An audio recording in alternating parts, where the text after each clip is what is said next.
Okay, so now I'm going to continue to work my way from like chin, neck, and then I'm going to work to the ears. And so the chin should have some more contrast to it than the neck, meaning that the highlights should be like brighter and the shadows should be darker, and there should be less middle values than what the neck has. Now it shouldn't have as much contrast as like the nose and the eyes. Those are like the feature areas, especially the eyes you really want to pop. The ears are going to be softer and have less detail in them as well because they're on the side of the face, they're further away. And so when I move up to those, they're going to have less contrasting value in as well. And so because of that, I'm going to work kind of making sure that the value in the neck is overall like just a shade darker than the rest of the portrait as well. So I need to kind of tidy up my chin area. I have this cast shadow for my lips that I need to straighten out a bit. And so I want to look at that. And then I want to look at how the value transitions into my chin. And then I also want to look at how the value transitions from my chin into my cheeks too. And so this cheek is in much darker value over on this side. And so I'll start to kind of work on that later on as well too. Okay, so adding some value to my chin, looking at places where gradation needs to take place because it's going from shadow to light, and there's a gradual shift in roundness in the form.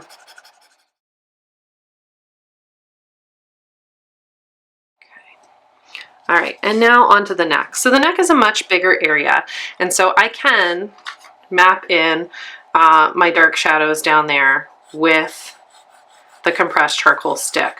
It's just an easier way to get a lot of value down for a bigger surface area. And so right away, I know that I want my chin to pop against kind of the dark shadow that is in my neck. And so I'm going to go ahead and start to map in that area down here. And I want there to be a nice contrast between kind of this edge of like the neck behind and kind of beneath the chin. Okay, so I'm just going to quickly block in the value. When you block in value in a large shadowed area, you want to make sure that you're still working with the contour, moving your charcoal in the direction of the contour of the form.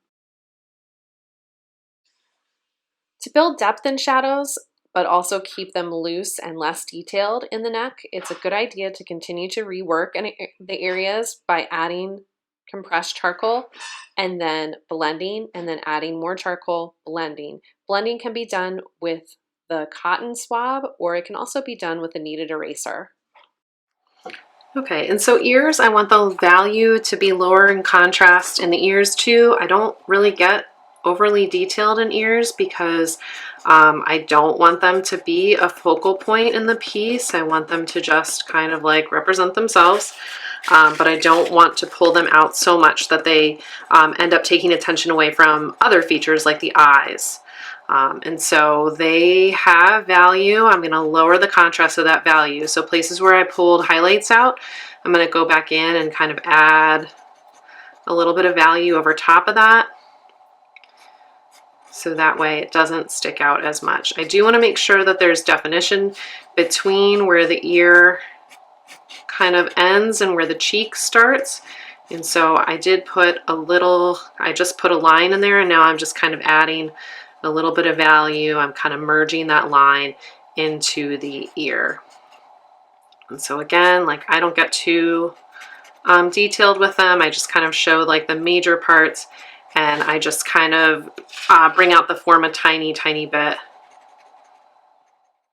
So keeping the ears more in the middle value is going to help to de-emphasize them and make sure that the emphasis is placed on the eyes. So just adding shadows in and then softening them, not having any shadows that are too dark against anything that's too light, keeping everything a little bit darker than the rest of the portrait.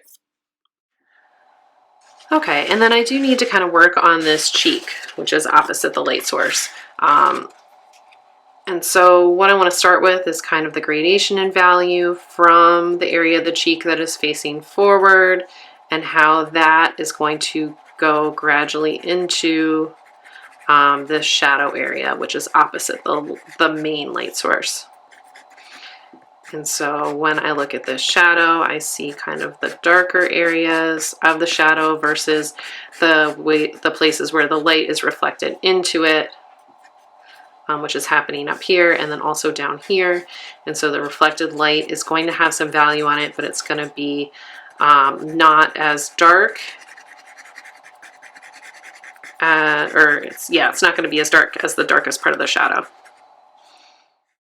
So you can blend by using the hard charcoal and just blending dark areas out and making them more even. You can also blend with the blending step and also with the kneaded eraser. If you need to overall lighten an area, the kneaded eraser is a great way to blend. You can just rub it over the value and it will blend values into each other, but also at the same time lighten them. And so where I felt that the shadow or lines were too strong, I went in with the kneaded eraser and just rubbed it against those areas to lighten it and also to blend the values. Moving forward, we're going to add the hair and the fabric in. Then we're going to adjust the overall values in the skin and accent more areas and also clean up craftsmanship. So that'll be time where we can start to kind of really reflect on the overall value of the portrait and how it maybe needs to be adjusted. We can also look at how everything goes together and create unity.